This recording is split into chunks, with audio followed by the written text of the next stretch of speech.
massive round of applause. Let's check we're all live.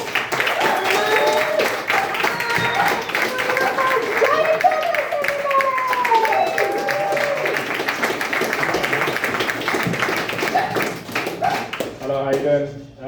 My name's Jamie, from a kind of rough area. It's the kind of place where people can't decide if they'd more rather be thieves or fly tippers. Someone broke into my dad's house recently, he actually ended up with more stuff.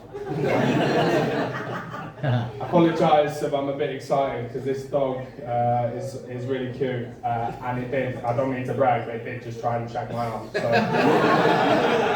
And this dude bought me a drink, so it's a good night. No, but yeah, I should say, sorry, I do brag a lot, and I do have a dad, which is a brag where I'm from, so apologies for that. But yeah, as you can tell, I'm from the south, not from Birmingham. One thing I like about Birmingham is it's got no tourists, right? And the other, why would you? But there's a few differences between Birmingham and the south, and the main one is, in the south, when a place has Heath in the name, it's usually quite nice.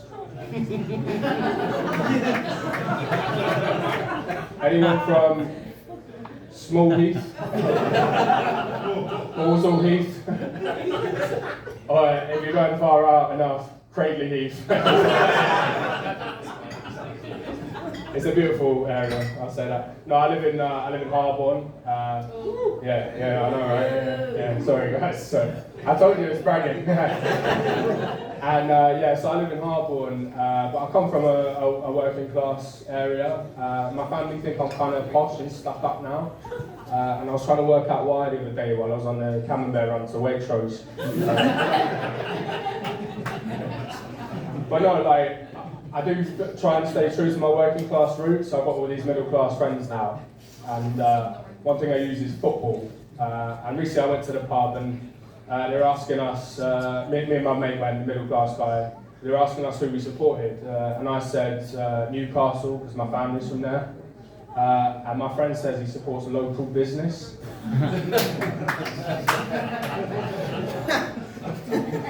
Some of you get that in the car on the way home.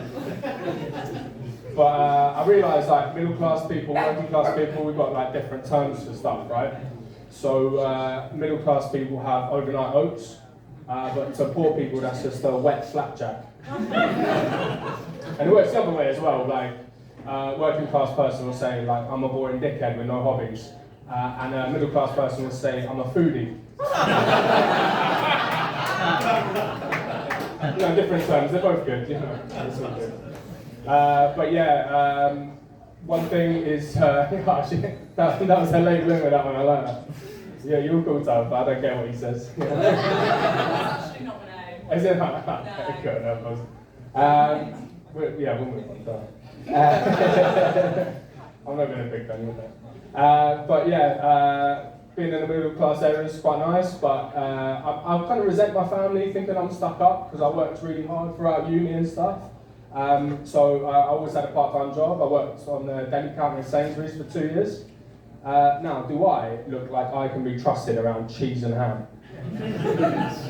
Every shift for me was like a fucking tiger who came to tea. But you know, I grew up poor, so I always had to find ways of like making money when I was at school and stuff. So one thing I found really effective was kicking vending machines. Used to get loads of change out of those. One day, I kicked the machine so hard, I got £4 and a bag of Skittles and 4 broken toes and a 2-week suspension. So maybe it wasn't worth it. But no, like, I did learn some stuff in school that was like kind of useful. So I learned Spanish, and people ask me how I learned Spanish, right? And to be honest, it's mostly from the music of Pitbull and those illegal cigarette packets. Fumar mata, guys, is what I'm going to say. But no, like, the real way I learned was we get bored in Spanish class, we used to throw dictionaries at each other. One day, one just hit me in the head, and I was like, ¿Quién ha tirado ese diccionario, pendejo? Straight off the bat, it was quite nice. I studied Spanish and Portuguese at uni, that was quite cool. I got to experience living in Spain. Now, there's a few differences between Spain and England, and the main one is tapas, right? So in Spain, tapas is a fun thing to have with a drink. It's pretty cheap. It's like, you know, you buy a cheeseburger, they'll give you a free beer. It's fucking beautiful. I lived on holiday for 6 months, is what I'm trying to say. But in England, tapas is like 35 quid and you're still hungry. Not so good. I lived in Brazil for a while, that was cool. Brazilians used to say to me, Jamie, why the fuck did you come to Brazil? It's a really good accent, by the way. I told you he's bragging. I know you can get in trouble doing an accent if you're not from that place, but I think because I can speak Portuguese, I should be allowed to do a Brazilian accent. Is that fair? Yeah. Yeah. Recently I've been learning Punjabi.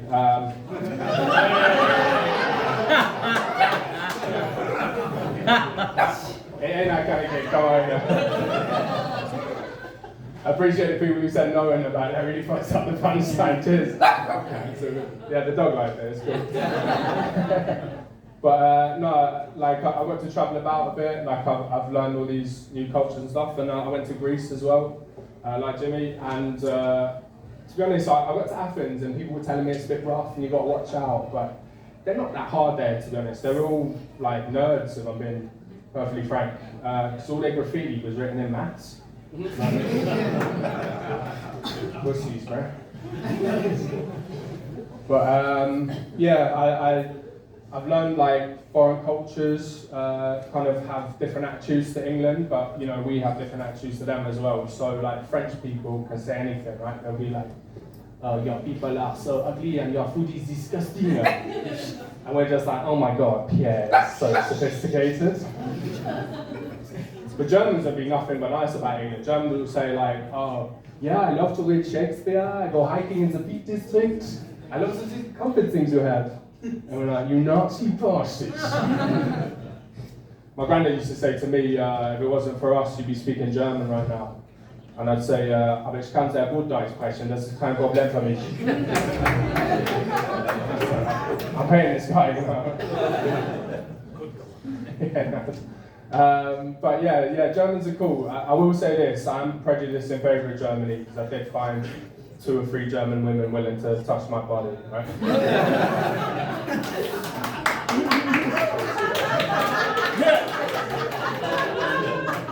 It wasn't a wasted degree, I'll say that. I don't want you to think, just because I can speak German, that I'm not patriotic, right? I'm really a patriotic British man. I'm so patriotic, right? When I send a letter, I lick the front of the stamp.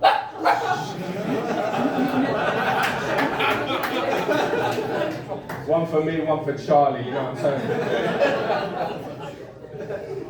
Yeah, but it's cool. I've got a girlfriend, by the way, also 7 years, you know, I don't mean to brag as well, but I didn't get any of that round of applause. I assumed it was for me as well. But yeah, so yeah, me and my girlfriend, there's a bit of an age gap between us, so I'm 34, she's 28. Just means we bring different strengths to the relationship. So for example, she still has a nice body. And I remember 9/11, so different strengths.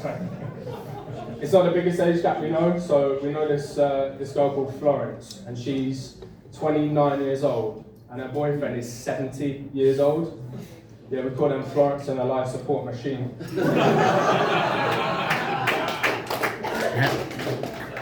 Yes, respect to the guy, to be fair, I'll give it up.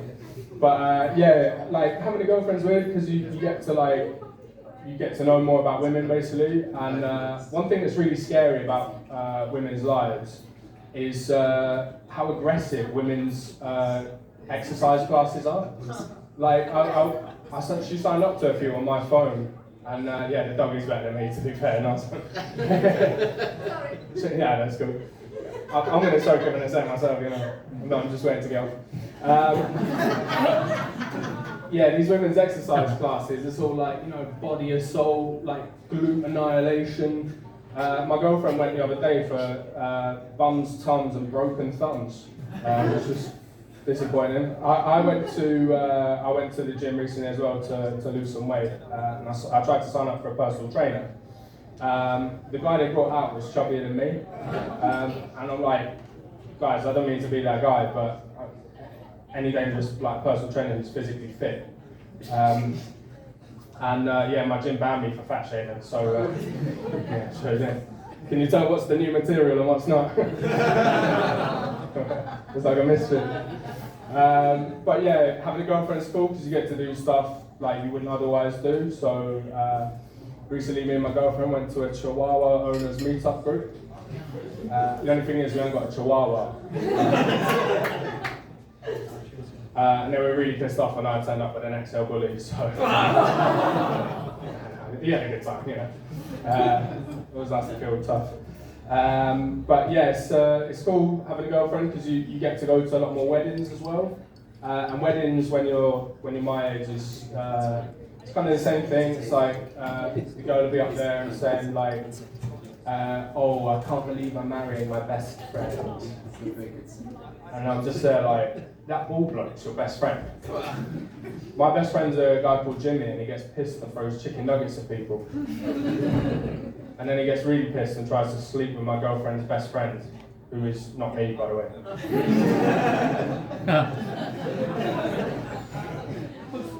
But yeah, the dog reminded me actually, sometimes like, I'm quite a sensitive guy, right? So I like to have a little cry. So I'll stick on these videos where it's like people coming home to their pets from like the army or something, and you know, that'll get you. And with dogs, they're all like happy to see you and like licking your face, and in this dog's case, humping my arm. I saw a video recently which was some people had accidentally sent their cat from San Francisco to Europe in an Amazon package. And you'd think like, oh, the cat's going to be really excited to get back. And they open the box, and the cat's reaction is just... Yeah, cats aren't nice people, I'll say that. But what else I want to talk about? Yeah, so me and my girlfriend been going out for 7 years, like I said, and it's a struggle sometimes, like, because I'm not that good in bed. And it's because I get distracted, you know, like sometimes I'll be there like chipping away, and I'm not romantic. And all I can think about is like, who would I rather punch, right? Between people who eat overnight oats and people who go jogging on Christmas Day. And then I realised they're the same people, you know? One punch would do it, yeah. The other night we were in bed and like we were going at it, and I just like, I called out Keir Starmer, I don't know why. That wasn't the worst bit. She corrected me and said, "That's Sir Keir Starmer." Yeah, sorry to bring up election. I don't like to get political, right? Because Nigel Farage is back. Everyone see that? Yeah. The Reform UK Party, if you're wondering what it is, it's just basically if a Wetherspoon's bar crawl got out of hand.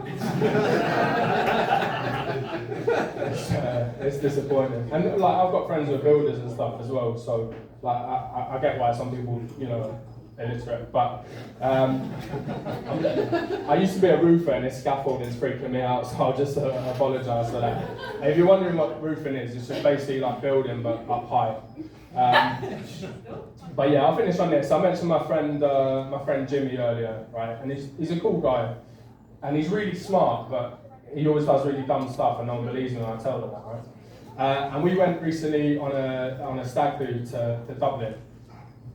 And part of the stag do, sometimes you do challenges, and if you come last in the challenges, you do a forfeit.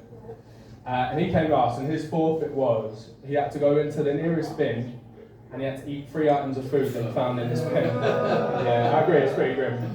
So out of this bin, he pulls a loaf of mouldy bread, but he also pulls out a sealed pot of Tesco grapes, never been opened, I thought. Lucky gig, he's gotten away with it. He proceeded to take 3 bites out of the mouldy bread because he doesn't like grapes. And if that doesn't make you feel smart about yourself, I don't know what will. You guys have been great, thank you very much.